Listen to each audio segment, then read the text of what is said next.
नमस्कार दोस्तों, welcome to stay with Devendra. Today I will discuss about the fundamental rights. It is important for awareness and competitive exam also. दोस्तों, fundamental rights it's part of Constitution of India. It's mentioned in the part third of the Constitutions and Articles 12 to 35 is important because it is the basic rights for general publics. So let's start my lectures without wasting your times. The fundamental rights, this is the enshrined है बिल्कुल। दोस्तों, यह एक चमकता हुआ part है हमारा constitution of India का। This is the articles mentions article 12 to 35 से। इस रिकॉर्ड में एक फ्रेम तैयार किया गया है कॉन्स्टिट्यूशंस का, जो ये बताता है पार्ट थर्ड कॉन्स्टिट्यूशंस में यह डिस्क्राइब्स किया गया है। एंड इसको हम यह डिस्क्राइब करने का एक मैग्ना कार्टा के नाम से भी डिस्क्राइब करते हैं। दोस्तों, दिस इज द कंटेंट है वेरी लॉन्ग एंड कॉम्प्रहेंसिव में है। इसका जो विवरण दिया गया है लॉन्ग भी कॉम्प्रहेंसिव जटिलता से है। जस्टिसेबल्स है फंडामेंटल राइट्स, बिल्कुल यह एक न्यायाधिकरण है।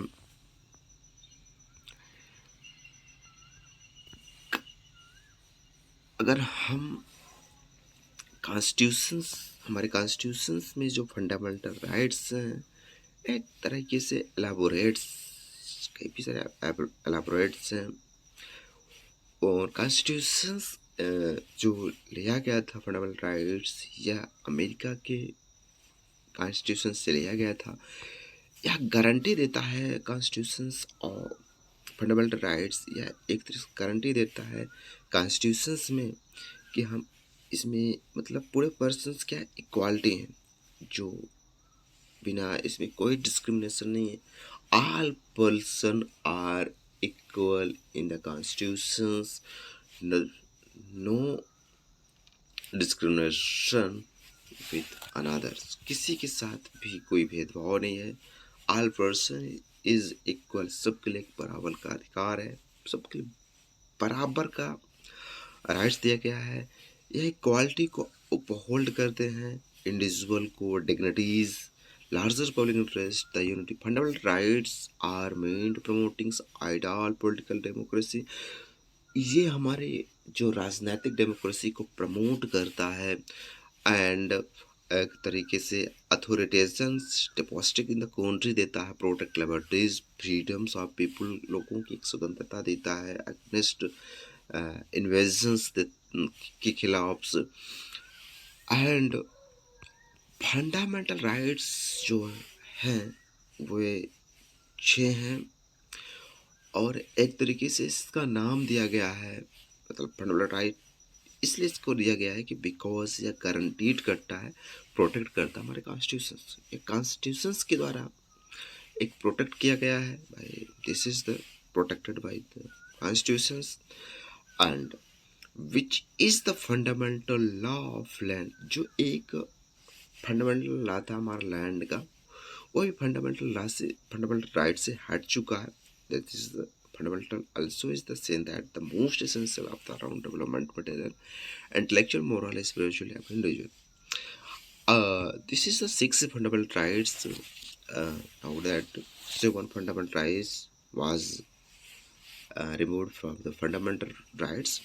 This is the right to equality and right to freedom, right against exploitations, right to freedom of religion, culture, educational rights, rights to property, and then right to constitutional remedies. You remember that the 6 constitutions of right to property is removed from the main fundamental rights, and it's mentioned the fundamentals rule तो then is then yeah, remember that the rights of property was deleted from the list of fundamental rights 44 Amendment Acts 1978. This is important for competitive exams. You will have to note at this point that the property's fundamental rights is removed from men's fundamental rights. Uh, it's amended at 44 amended at 1970 Acts. So this is the importance for competitive exams. Please note that. And under and it's under 100 300 articles. Sorry, article 300 इसको mention कर दिया गया है, involve कर दिया गया है, and it's come under the part number 12 of the constitutions present only for the six fundamental rights. Only for there are six fundamental rights are in the in the constitutions. Features of the fundamental rights. What is the features? What is the fundamental rights? It is important for the constitutions of India. This is the fundamental rights guaranteed that by the constitutions characterized by followings. Constitutions के द्वारा ऐसी guarantees दी जाती हैं जिसकी हम इसके characteristics को follow करते हैं. Some of them are available only the citizens, या मात्र भारतीयों के लिए ही प्रोवाइड किया जाता है. Others available all person citizens foreigner legal like corporation of companies को they are not stable and qualified. इसमें कोई क्वालिफाइड की जरूरत नहीं, कोई एब्सोल्युटली नहीं है. State can impose reasonable restrictions of them, but उसमें से कोई रिस्ट्रिक्शंस इम्पोज कर सकती है स्टेट.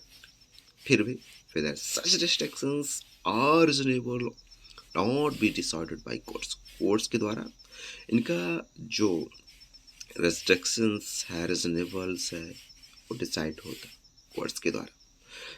किसी स्टेट किसी गवर्नमेंट को इसमें मतलब कोई restrictions impose कर देना, but it's not impossible. Yeah, but not is the uh, imposed, but imposed by the courts presently. They try to balance between rights. मतलब वो अपने rights के लिए स्ट्राइक कर सकते हैं, मतलब इंडिविजुअल्स भी, सोसाइटीज़ के साथ भी, anything else between individual liability and social control. सबके लिए क्या है एक अवेलेबल है, सबके लिए क्या है अवेलेबल. किसके खिलाफ? आर्बिट्री के खिलाफ स्टेट के एक्शंस में हम ले सकते हैं. फिर भी समाप्ति में, लेकिन कुछ उनमें से कुछ जो है आल्सो अवेलेबल है private individual. Some are negative character, मतलब उनमें से कुछ करेक्टर्स में नेगेटिव हैं, but the place limitations on the authority of state. मतलब स्टेट के अथॉरिटी में उनकी लिमिटेशंस प्लेसेस जगह उनकी लिमिटेशंस है.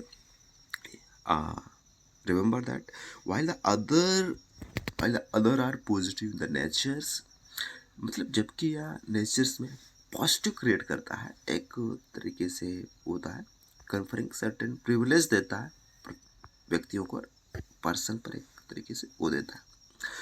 They are जस्टिबल.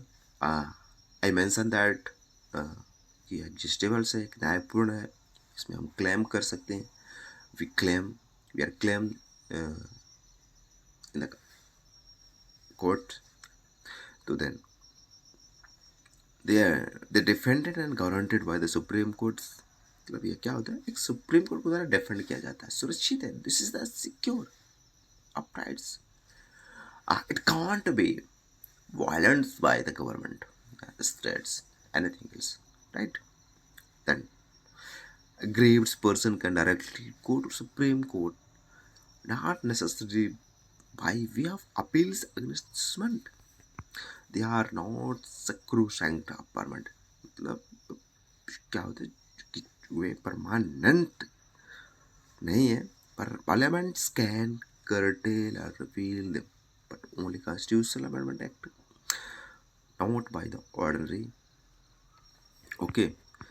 एंड उसमें से एक सस्पेंड भी हो सकता है नेशनल इमरजेंसी आने के दौरान. यदि कोई आपातकालीन समस्या आती है अपने देश में, तो उस चीज़ को हम जो फंडामेंटल राइट्स है उसको सस्पेंड कर दिया जाता है कुछ पल के लिए, कुछ समय के लिए। ये आर्टिकल 20 और 21 है जो एक इमरजेंसी आपातकालीन में आता है। 6 राइट्स गारंटीज हैं आर्टिकल 19, और जो इनमें से article 19 can be suspended only when emergency.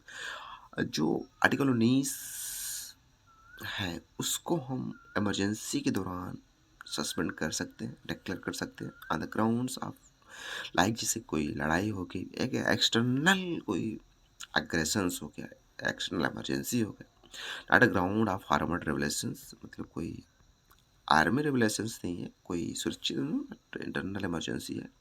Suspend fundamental rights during the national emergency in the explain in the details, है ना। नेक्स्ट ये लाक्ष्मीकांत की चैप्टर नंबर 16 में है। Then I will discuss about next to next whenever is come under the parts, right. The special the features of time, you can look the it is there is scope of operation limited। इसका जो scope है भाई थोड़ा limited कर दिया गया है article 31 के तहत। Saving of law providing accuses of state, article 31 भी एक वैलिडेशंस देता है, एक सर्टेंस वैलिडेशन देता है, उस चीज़ को थोड़ा रेगुलेट कर देता है, इंक्लूडिंग द 9th शेड्यूल में ये मेंशन है। आर्टिकल 31 क्या बोलता है, यह लॉ को सेव करता है, सर्टेन डायरेक्टिव प्रिंसिपल जो होता है, मतलब एक तरीके से उसको क्या करता है, एक तरह से सेविंग करता है। तो यह हम बोल सकते हैं कि एक रेस्ट्रिक्शंस भी है कि हम अपने मर्जी से कुछ भी नहीं कर सकते, एक प्रावधान दिया गया, प्रोविजंस। इसका जो आर्मर्ड फोर्स के मेंबर्स होते हैं, इस मतलब there applications to member of armoured force, paramilitary force, police force, intelligence agencies analogous saving can be restricted. उनके साथ क्या होता है, रिस्ट्रिक्टेड हो सकता है बाई पार्लियामेंट के द्वारा। And way applications can be restricted, वो भी मतलब ऐसे भी उनके साथ भी रिस्ट्रिक्शन किए जा सकते हैं जो मार्शल लॉ में घूम रहे हों, उनके साथ मार्शल लॉ लागू किया गया हो in the force of any area. किसी भी एरिया में मार्शल लॉ मीन्स एक तरीके से military rules impose under abnormal circumstance, विपरीत परिस्थितियों में जो एक थोपा जाता है, रिस्टोर किया जाता है आर्टिकल 34 के अकॉर्डिंग्स। इट इज डिफरेंट या फुली डिफरेंट है from impositions of national assembly. यह नेशनल इमरजेंसी से थोड़ा सा डिफरेंट है। Most of them are directly enforceables, या पूर्ण रूप से इन्फोर्सेबल्स है, सेल्फ एग्जीक्यूटरी है, while a few of them can be enforced, जबकि उन लोगों पे करेक्टली इन्फोर्स्ड हो सकता है बेसिस ऑफ लॉ, इस फंडामेंटल लॉ के तहत जो गिविंग इफेक्ट थे जो उस पर प्रभावित होते हैं, जो फंडामेंटल राइट्स के अकॉर्ड में इम्पोज करते हैं, इम्पैक्ट आते हैं। ऐसे law can made only by the parliaments, ऐसे लॉ सिर्फ पार्लियामेंट्स के द्वारा ही बनाए जा सकते हैं। And not by state legislative, ये it is not under the मतलब स्टेट असेंबलीज जो होती है, विधानसभाएं जो होती है, इसके अंदर में कुछ भी नहीं है। ओनली फार इम्पोज किया जाएगा, इन्फोर्स्ड किया जाएगा तो पार्लियामेंट के द्वारा किया जाएगा, है ना। So that uniformity through out the country is maintain article 35। You remember that article 35 में मेंशन किया गया है कि पूरा का पूरा जो एक यूनिफॉर्मिटी है वो क्या है, मेंटेन्स होता है कंट्री का, वो आर्टिकल 35 के द्वारा मेंटेन्ड होता है। Fundamentals definition of the state, अब हम देखेंगे कि जो मेन मकसद है आपके फंडामेंटल राइट्स का, what is the meaning about it. M Laxmikanth में यह बताता है कि the term state has been use in different positions. जो इसका टर्म है फंडामेंटल राइट्स का, इसका जो उपयोग किया जाता है, इसका डिफरेंट प्रोविजंस है। फंडामेंटल राइट्स आर्टिकल 12 यह डिफाइंड करता है, आर्टिकल 12 यह डिफाइंड करता है for the purpose of part part part जो है थर्ड पार्ट की कॉन्स्टिट्यूशंस में, हमारे कॉन्स्टिट्यूशंस के पार्ट थर्ड में यह है। और आर्टिकल 12 डिफाइन करता है कि द फंडामेंटल्स का state, introductions of the fundamental according to the state including the followings. अब आर्टिकल 12 में जो मेंशन किया गया है वो बताता है कि government and parliament of India, that is executive and legislative organ of the union government. यह बताता है कि जो गवर्नमेंट है एंड पार्लियामेंट ऑफ इंडिया है, this is the executive and legislative organ. हमारे यूनियन गवर्नमेंट का दिस इज द एग्जीक्यूटिव है भाई। यह मतलब एग्जीक्यूटिव के साथ साथ लेजिस्लेटिव भी है। Government and legislative of the state, executive and legislative organ of the state, all local authorities, like बता देता है कि municipalities, panchayat, districts, boards, improvement trust, ये भी this is come under the what's article toads. All other authorities भी हैं, जिससे स्टेटरी, non स्टेटरी, I think that authorities like LIC, ONGC, and it is state has been defined। अब जो state defined करता है, क्या डिफाइंड करता है, तो वाइडर सेंस, इतना ज़्यादा सेंस देखा जाता है। So as include all its, as include its agencies, it is the actions of these agencies that can be challenged। ये सारी एजेंसीज के कार्य क्या होती है, चैलेंज की जा सकती हैं द कोर्ट्स में। कैसे, यदि फंडामेंटल राइट्स का वायलेंस किया जा रहा है, यदि फंडामेंटल राइट्स का वायलेंस हो रहा है, तो ये सारी एजेंसीज एक तरीके से क्या कर सकती हैं, एक्शंस कर सकती हैं, एक्शंस ले सकती हैं, चैलेंज को दावा कर सकती हैं, क्लेम कर सकती हैं इन कोर्ट्स में। सुप्रीम कोर्ट के अनुसार private body, any agencies working instrument of the state, देश में कोई ऐसी बॉडी वर्क कर रही हैं, ऐसी कंपनीज वर्क कर रही हैं, उनकी कंपनीज गिर रही हैं, उनका फंडामेंटल राइट्स का उल्लंघन हो रहा, तो अभी क्या है, आर्टिकल 12 के अकॉर्डिंग वो क्लेम, मतलब दावा कर सकते हैं, दावा कर सकते हैं कोर्ट्स में, right. Law inconsistent with fundamental rights, law inconsistent with fundamental.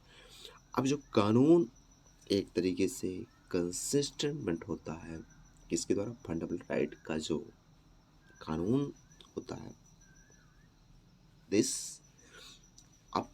Article 13 यह डिक्लेयर करता है कि पूरा का पूरा जो लॉ है इनकंसिस्टेंट है, इनकंसिस्टेंट यानी एक तरीके से फंडामेंटल राइट्स का डेरोगेशन हो रहा है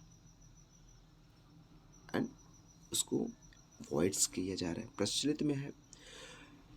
अब हम बोलते हैं कि अगर दूसरे शब्दों में हम समझें तो यह बोलता है कि एक तरीके से जुडिशियल रिव्यू को डॉक्ट्राइन करता है। मतलब आर्टिकल 13 यह हमें एक तरीके से न्याय दिलाता है, पूर्ण रूप से न्याय दिलाता है कि यह इसके पास एक पावर है जो हम सुप्रीम कोर्ट में इसको दावा कर सकते हैं। Article 13 is mentioned that it is the power of given by the constitutions of India, and यदि फंडामेंटल राइट्स में कोई वायलेंस किया जा रहा है, इसके खिलाफ, तो दे can they can be claimed in the Supreme Courts directly without any courts, without lower courts, high courts, district court. Eh? You can go directly the Supreme Court. You can claim that against the violators, right? Power has conferred on Supreme Court Article 32 and High Court's Article 226 that is the mentioned and Article 13 also declared करता है the constitution law unconstitutional invalid on the ground of the contravictions of any fundamental rights.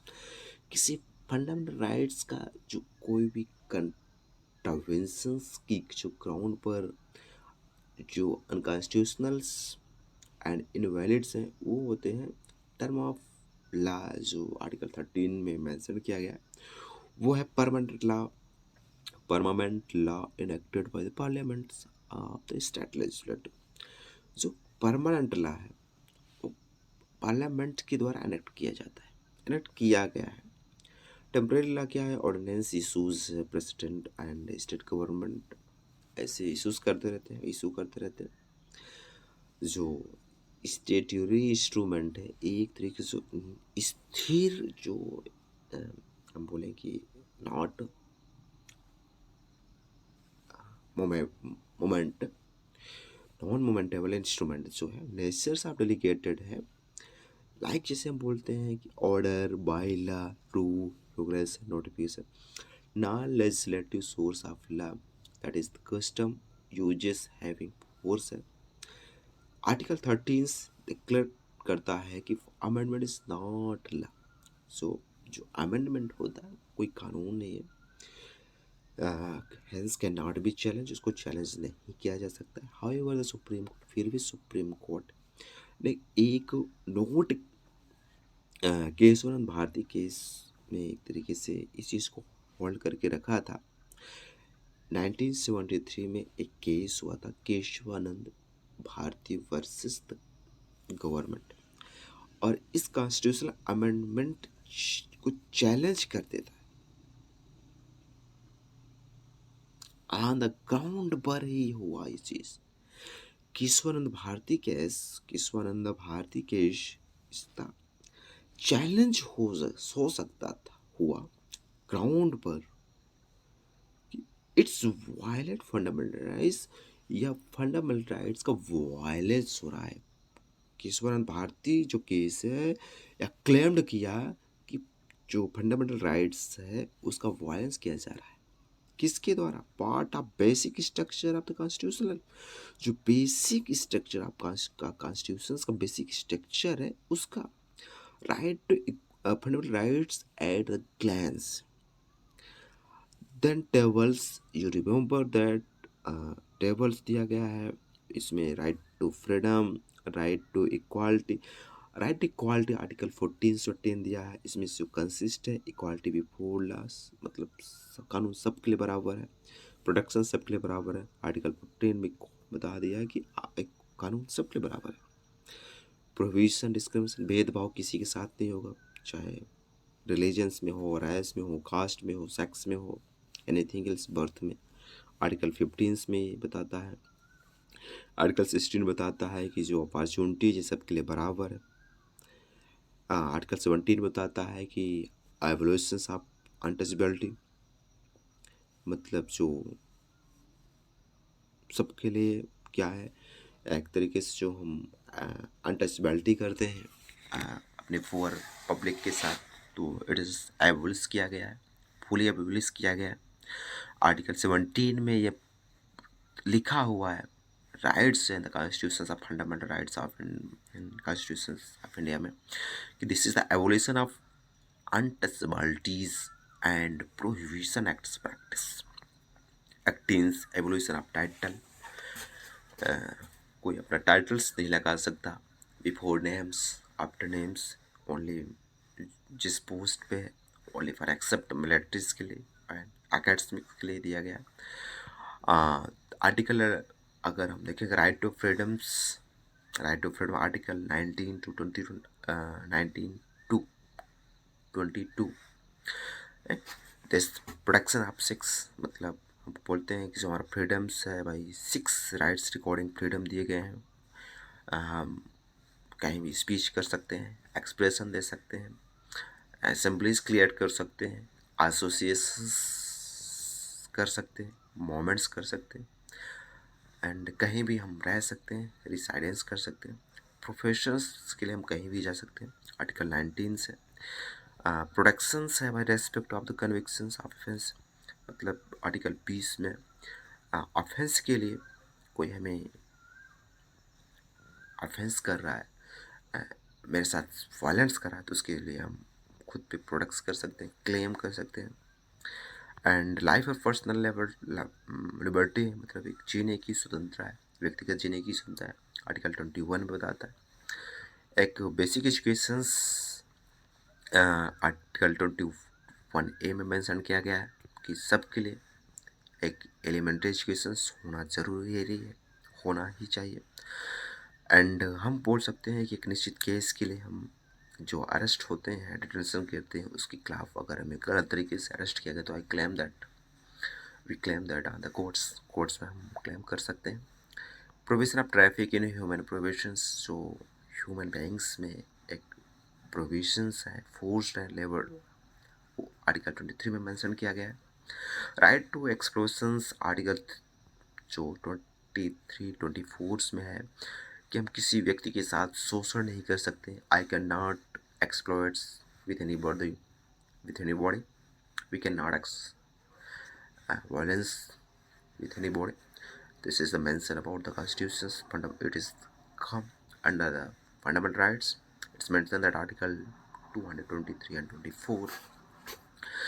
This Articles 23 is said that prohibition of traffic in human forced labor.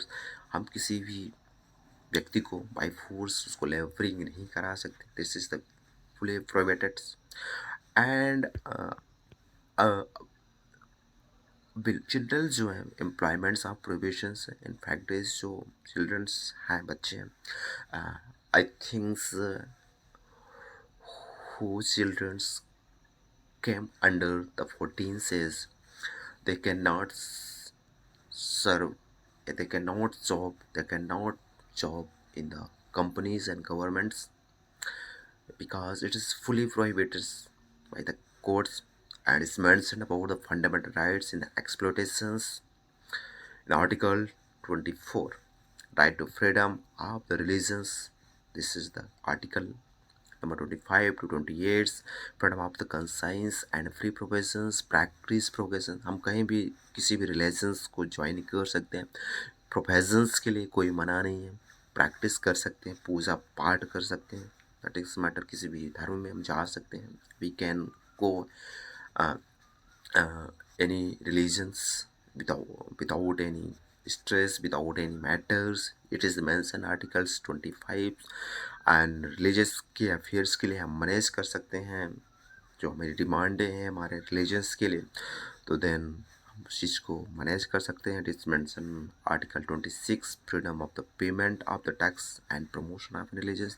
किसी धर्म को promote करने के लिए उस चीज़ को हम पेमेंट्स कर सकते हैं. आर्टिकल 27 में दिया गया मेंशनड है. And freedom of the attendings religions, किसी भी रिलीजन्स को अटेंड कर सकते हैं. इंस्ट्रक्शंस है, पूजा कर सकते हैं, एजुकेशनल कर सकते हैं. It is mention is article 28. And cultural and educational rights it is mention in article 29 and 30. And this is the, हम अपने लैंग्वेज को प्रोटेक्ट कर सकते हैं, अपने स्क्रिप्ट एंड कल्चर्स को हम प्रोटेक्ट करते हैं. आर्टिकल 29 में मेंशन है minorities to establish administration education institution. हमें एक तरीके से अथॉरिटीज़ है कि जो हमारे एडमिनिस्ट्रेशन है, एजुकेशंस की जो इंस्टीट्यूशंस हैं, उसको हम माइनर जो है इस्टेब्लिश करते हैं एंड उसको स्थापित रख सकते हैं. इससे फुली मेंशन है right to constitutional remedies. Article 32 या सुप्रीम कोर्ट के लिए मूव हो सकते हैं यदि कोई फंडामेंटल राइट्स को इम्पोर्समेंट करता है, इंक्लूडिंग रिट्स है जैसे हैबीज कॉर्पस है, मैंडानमस है, प्रोविशंस है, कैटरल्स है, and quo warrant to article 30, ठीक से फंडामेंटल राइट्स। दोस्तों नेक्स्ट वीडियोस में I will discuss about the fundamental rights of foreigners के फंडामेंटल राइट्स क्या है। नेक्स्ट चैप्टर में या नेक्स्ट पार्ट्स में I will discuss and then fundamental rights for foreigners. It is important, it is not so important for, but it is little bit important for comparative exams. And then after uh, I will know the deeply awareness about the fundamental rights, right to equality, right to protections, right to freedom, with descriptions in the next parts. Thank you. Thank you for watching my videos. And before I kindly request you, if you are watching at first time of my video, then please do subscribe and do like and share, and don't forget the push bell icon. Thank you.